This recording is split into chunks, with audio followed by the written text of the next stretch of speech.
Hello and welcome back. I hope you've all had a fantastic weekend as we wrap up Sunday.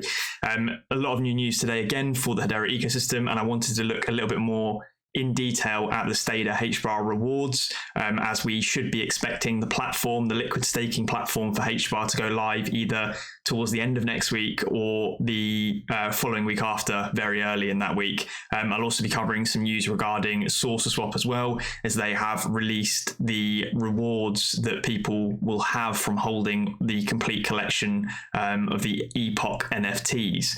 Anyway, let's just jump sort of straight into this video. As I've been covering in a couple of videos recently, the crypto fear and greed index has obviously fallen back slightly. We're now sitting at 48, so we're back in neutral territory. And it's sort of regressed ever so slightly over the last 7-day period. This being the weekend as well, we traditionally see less volume on the weekends as we do in the week. So hopefully as we move into Monday next week, we start seeing the volume pick back up in the crypto space, and some projects may begin to break out again towards the upside. Still keeping my eye very closely on a lot of the projects we speak on this channel. So obviously Hbar being a key one. You've got Stellar, Ripple, Quant, Engine, Rune, I quite like recently. Lots of projects like that in the space that are still gearing up to have a bit of a breakout. As we can see on the daily here on Crypto Bubbles, majority of the markets are red. There's a few green shoots within the market, but a lot of the projects that we look at are sort of on a bit of a discount at the moment, and I'm just still building those positions until we see a bit of a run up. Quant I'm still averaging into very nicely, and I'm still filling up my Hedera bags as we move towards April. Or move throughout April, I should say, where I think we're going to see a lot of movement at last. Jumping in, let's just talk a little bit more about the Stader rewards. So on March 31st, I'm a little bit late to covering this, but I just wanted to distill a bit of the information for myself. So they're talking about a few different metrics in here. So we'll jump off at the beginning. So an emission rate, a lot of you will be familiar with this if you've been around in the Binance Smart Chain ecosystem with PancakeSwap. It's similar to how their staking reward protocols kind of work, but the rewards in Hbar are added to the stake pool TVL after each epoch. So that's just effectively a time period, where the epoch is a time period between two rewards being added to the staking pool TVL. At launch, the epoch will be set to 24 hours. So every 24 hours, they will top up the Hbar pool, which will then be distributed. Therefore, the APY is effectively the emission rate multiplied by the number of epochs in a year. So if it's every 24 hours, it's going to be 365 epochs in a year, divided by the total value locked as it's distributed to all the holders, i.e. the more people holding, the higher the percentage staked on the network, the lower the APY is, because that pool is being cut up more times and distributed to more people. APY is dynamic, and that does not guarantee a rate of return for a full year. It is only a representation of the rewards added for an epoch as an annualized rate, fairly typical. Reward structure. So recall from our product roadmap that we will be beginning the V1 launch with staking functionality only. Unstaking and withdrawals will be added in V2 around July 2022. Staking rewards for the V1 product will be structured by fixing the emission rate across 4 phases of the launch. Please note that the emission rate is fixed for a phase. The APY will update dynamically with each staking operation as per our definition above. Here is a summary of the emission rates across the 4 Stader phases. So phase 1 being total value locked less than 200 million Hbar. So we'll be in this phase for then, and that's 300,000 Hbar per epoch. So every 24 hours, they'll be adding 300,000 Hbar to the TVL pool. Phase 2 is when the total value locked is greater than 200 but less than 400 million. The epoch then increases to 500,000 Hbar per epoch, and then phase 3 is anything over 400 million Hbar staked, and then that becomes the 50 million minus rewards given out in earlier phases divided by number of epochs till June 30, 2022. So that's until the unstaking feature comes live. And then we can see as well, more importantly for us that are early, the transaction limited to a maximum of 1,000 Hbar. So you can only put in 1,000 Hbar at a time per transaction, I believe, and then 2,000 Hbar per epoch. So every 24 hours, they'll be adding 2,000 Hbar to the pools that will be distributed. So this initial launch lasts for 3 to 7 days, and the cap will be removed and phase 1 will start. Each transaction will be limited to a maximum of 1,000 Hbar. There will be no limit on the number of transactions a user can do. So if you want to stake 10,000 Hbar, you need to do 10 1,000 Hbar staking transactions. Not too much of a problem considering the transaction fees are minuscule. And then the emission rate will be 2,000 HBAR every 24 hours.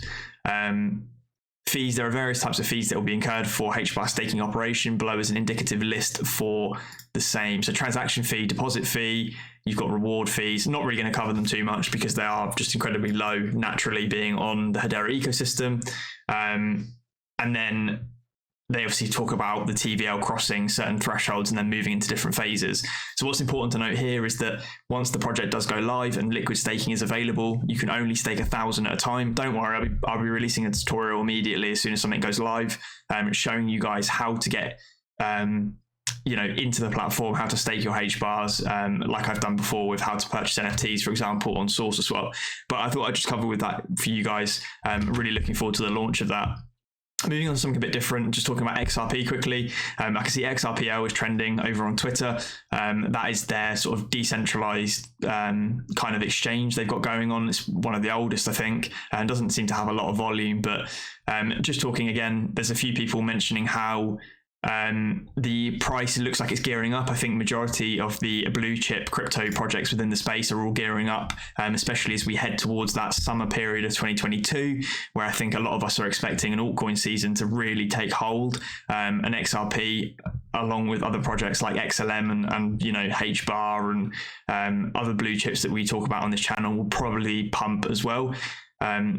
The one thing I would say about XRP is, as I've said many, many times, is that I wouldn't expect a lot of price action, especially positive price action, until we really see some sort of resolution from the SEC case. That's been a weight on there, weighing them down for the last sort of 3, 4, 5 years nearly at this point now. I'm thinking 2017, 2022, sort of 5 years nearly. That's been going on for, and it's been a massive weight on XRP as a project as well as the community. And until realistically that is got some closure to it, I don't think we'll see any sort of major pumps within XRP.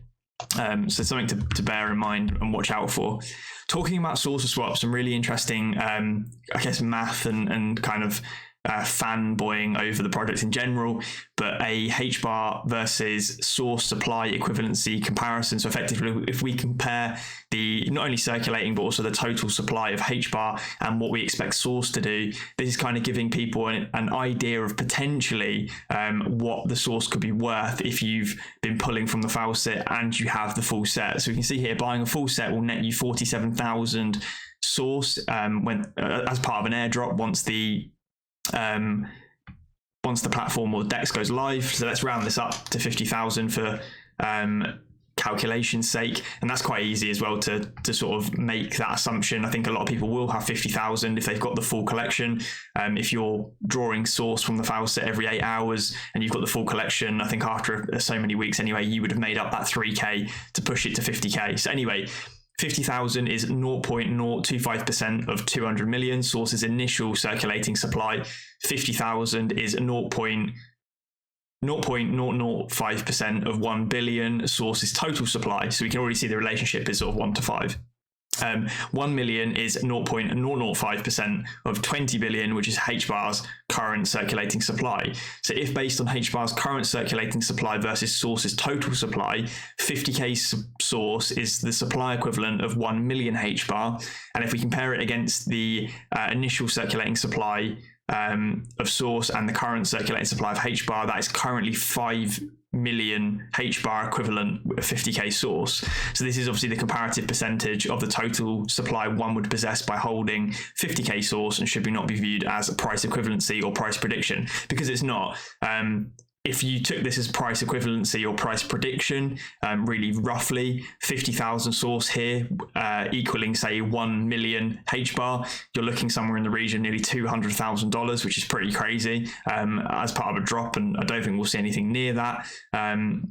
We are expecting to hear what the rewards will be. I'm hoping that I'll have it later on this video, depending on what gets released out later today.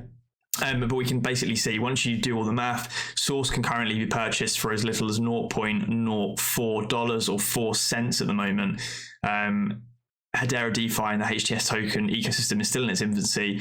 This is a way to get in on the ground floor. And this is what I've said to you guys before, incredibly early to the Saucerswap, especially because we've got no DEXs on the Hedera ecosystem anyway. Picking up these ETFs NFT, sorry, for me, has just been effectively a way to get access to the platform early and get access to the source token really early before it becomes kind of a mainstream project. Anything, if it goes anything along the lines of what PancakeSwap did over on the Binance Smart Chain, we could all be in for a real treat over on the Saucerswap platform.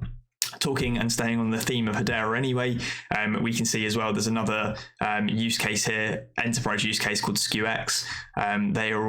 They're currently built on top of the Hedera ecosystem, and they leverage Hedera, and effectively their idea being is patented PaaS technology gives on-demand solutions for consumer engagement and is setting a new standard for the promotional offer industry. Our platform enables brands of any size to execute unforgettable and compelling consumer engagement strategies across all touch points to meet unique retailer and shopper needs. Built for the digital economy, our end-to-end enterprise platform allows your company to create frictionless, seamless consumer engagement experiences from digital offer assurance to payment, redemption, and settlement, building and tracking shopper engagement and product sales. So SKUX allows you to optimize your investment return by allowing your team to manage promotional budget across multiple retailers, brands, and unique offers in real time. And obviously this is all built on top of Hedera, which is fantastic to see, again, some more of these enterprise use cases.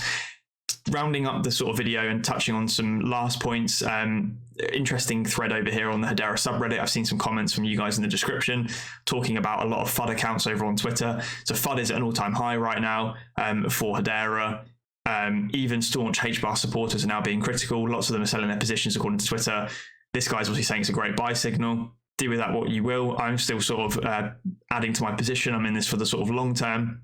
I think a lot of the FUD accounts that we're seeing at the moment potentially are people that are maybe bored with the position, and it was this comment that I really wanted to show to you guys. Very clear to me that 99% of the people throwing FUD in here have never actually been part of the slow, sluggish enterprise machine. Being a sysadmin for a large IT company for a number of years has shown me how slow everything really is. Nothing gets implemented until it's ready to hit the ground running. The newest updates don't even get used until they are proven stable. We are right there at the cusp of the floodgates opening. All the facts are there for you to look at. TCB is going live this summer. That's a fact. The trial is completed successfully. There is your first major use case. The others will be like dominoes. Completely agree with this statement. This is what I've been saying on this channel for a long, long time. So the Saucerswap announcement has just dropped regarding the tear in the space-time continuum occurrence. And this is the reward for those of you who have three of the EPOCH, the Planck EPOCH NFT, so the complete set, the strong nuclear, weak nuclear, and gravity NFTs, and there are quite some big benefits for having this set that have just been announced, and they are live as of right now. So the revered Electromagnetic NFT, EM NFT, has emerged, bearing the properties of advanced alien technology. Those in possession of one or more EM NFTs are granted three pillars of the creation: the electromagnetic liquidity option, full set gamma booster, and supercharged airdrop multiplier. So three really cool bonuses for us that hold three of these NFTs, and you can still pick up three NFTs currently and receive this bonus. I'll show you in a minute how to claim it as well. So the first being the electromagnetic liquidity option. After the source Hbar pool is created, the electromagnetic liquidity option ELO allows you to add liquidity to the source Hbar LP pool before swapping is enabled. Find your footing as a pioneer farmer in the first crop circle on Saucerswap. So this basically gives you early access to those. The second being the Faucet Gamma Booster, which is stackable. So pull an additional 24 source from the Faucet and receive a multiplier on your total allotment. These both scale in proportion to the number of EM NFTs you own, with the multiplier beginning at 1.25x for each NFT, leveling out at 4x, beginning at 1.25x for one EM NFT and leveling off at 4x for 7 EM NFTs. And this multiplier also multiplies your existing NFT collection draw. So you're getting a lot more source per draw once you claim this NFT. And the third and final one, which is one of the biggest ones, is the supercharged airdrop multiplier, which is also stackable. So supercharge your hash pack with 5,000 source per EM NFT and also receive a multiplier on your total airdrop from all NFTs. Again, this multiplier starts at 1.25x for the beginning EM NFT and increases by increments of 0.25 up to 3.75x for 11 EM NFTs. So what this means is 47,000 source plus the 5,000 will take you to 52,000 for the complete collection, and then you're going to get an extra 25% on top of that for this one EM NFT, scaling all the way up to 3.75x for 11 EM NFTs. So that's absolutely some fantastic news for all of us. I'll quickly show you guys how to claim this. If you do have a complete collection, really simple to do. If you head over to the Saucerswap.finance website, you go to profile and we can see here, click to redeem. And then we're just going to run through the standard stuff we've looked at before. So you associate the token with your Hashpack wallet. So I'm going to hit continue after I've associated that. I'm going to do this, and then I'm just going to click on redeem, and that's going to redeem my tokens. Anyway, I hope this has helped some of you guys. These rewards are pretty big, and I'm still obviously mega bullish on the Saucerswap ecosystem. Anyway, guys, I hope you enjoyed this video. Have a fantastic weekend. Make sure to subscribe to the YouTube channel. Lots coming next week and the following week over on Hedera, so make sure you don't miss out on those videos. I'll catch you on the next one. Cheers.